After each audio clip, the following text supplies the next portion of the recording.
Nagtanim ako ng 44 na bagong lettuce. Okay, magtatanim tayo ng 44 na lettuce ngayon. At nag-refill ng tangke. Ito ang normal routine pag may hydroponic system ka. Tara!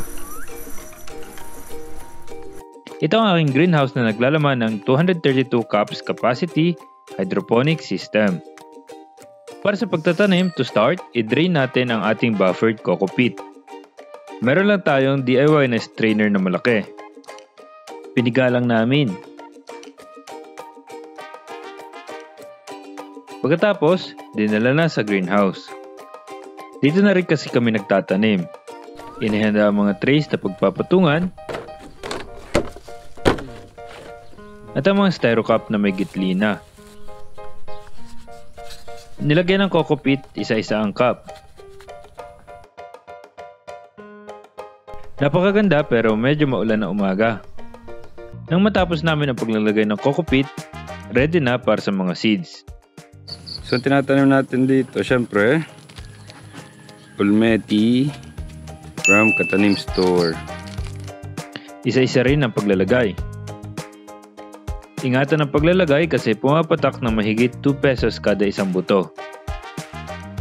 Pagkatapos, kailangan lang i-push ang mga buto para lumubog na konti. Sprayan ng pinong tubig ang bagong tanim na buto para magsimula ang pagtubo nito. Inuulit namin yan 3 times a day for 3 days bago mag-bottom watering. Kailangan din takpan ang mga cups para hindi naman ma-overwhelm sa sikat ng araw lalo na at summer ngayon. Meron din tayong tags na ginagawa para alam natin ang batch number. At itong batch na to, batch 29 na. Sowing date at ang harvest date which is more or less 4 to 5 days after sowing. At sinasabit lang namin yan sa batch mismo. At pag nasa system na, sa ilalim na yung nakasabit para madaling makita ang batches. Dahil na-deter na rin tayo, gawin na natin yung chores dito. Binubuhay namin ang pump para ma-check ang water flow ng bawat pipe. As in, isa-isang kailangan i-check yan ha, para wala tayong ma-miss out. Nung okay na ang lahat, ang ating tangke kailangan na ring i-refill. Kaya in-unplug ko ang motor ng tubig. Binunot ang dulo ng return pipe, iniangat ang takip, at nagsali ng tubig. Isang tumbler na ang inilagay namin para matagal-tagal maubos. Nilagyan ng solution A. Kailangan haluin ng tubig bago ilagay ang solution B.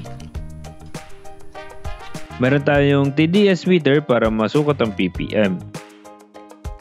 750 to PPM. Okay na yan kasi 750 ang ating gusto na makuha. And then para sa pH naman, kailangan natin ay 5.5 to 6. Okay. Binalik namin ang takip ng tangke at binuhay ang system. At dahil summer na at madalas nagagamit natin, ipagyayabang ko ulit ang ating automatic shade net.